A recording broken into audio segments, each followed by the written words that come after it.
Imagine someone gives you $50,000 today. You have a choice. One person buys the newest phone, another starts a small tea shop.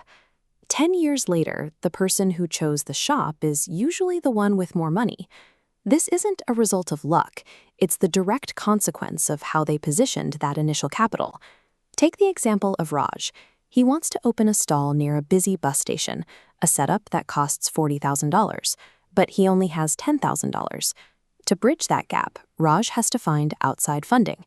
This simple need for more cash introduces the two most important mechanics in business. First, Raj finds a lender. This person provides $10,000 as a loan, with the expectation of being paid back with a fixed 10% interest rate every year. Next, Raj finds an investor. They contribute $20,000, but they don't want interest. Instead, they want a percentage of ownership in the stall. This creates two different financial paths. On one side, we have debt, money that is borrowed and must be returned. On the other, we have equity, a permanent stake in the business itself. Both individuals put money into the same tea stall on the same day. But as the business starts running, their money will follow very different mathematical paths. During the first year, Raj's stall is a success. The street is busy, the tea is selling, and cash is flowing into the register.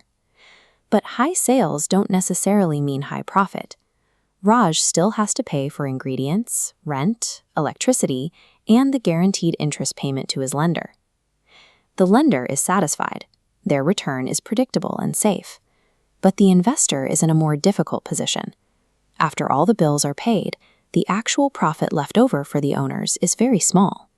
Early-stage ownership is often stressful. Even when a business looks busy from the outside, the owners are often the last ones to get paid. Raj makes a critical decision. Instead of taking the small profit home, he keeps it inside the stall. He uses that money to open a second tea stall, then a third, and eventually a fourth.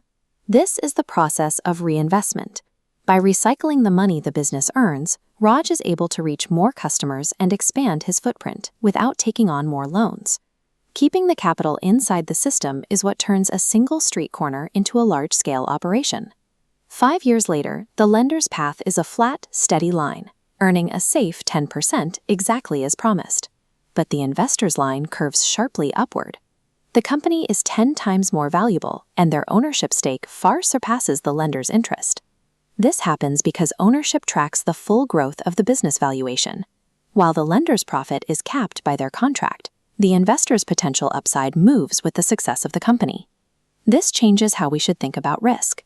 Real risk isn't just a price moving up or down, it's the permanent loss of your money, often caused by high debt or a business with no competitive edge. The investor's higher return is the direct reward for holding their equity through those difficult first years and allowing the business to scale. To see the full power of this, we have to look decades into the future. Imagine an initial investment of 100,000 rupees growing at 10% a year. After 10 years, it's worth 2.6 lakh. By year 20, it's 6.7 lakh. By year 40, it reaches 45 lakh. This is compounding. The original money grows, producing its own growth, until interest on the interest accelerates the total. While the starting principle determines the base, the final result is driven primarily by how long the math operates. Success comes down to the duration of the cycle. This same logic applies to the stock market. When you buy shares, you become the investor, owning a piece of a business without having to run it yourself. Find great businesses with strong brands, with low debt, and products needed for decades. Most people lose money in the market because they let their emotions take over. When markets crash, they panic, blindly selling off their ownership exactly when they should simply be holding on to it. Building wealth is about the disciplined choice to own quality businesses for decades. It's not about being the smartest person in the room.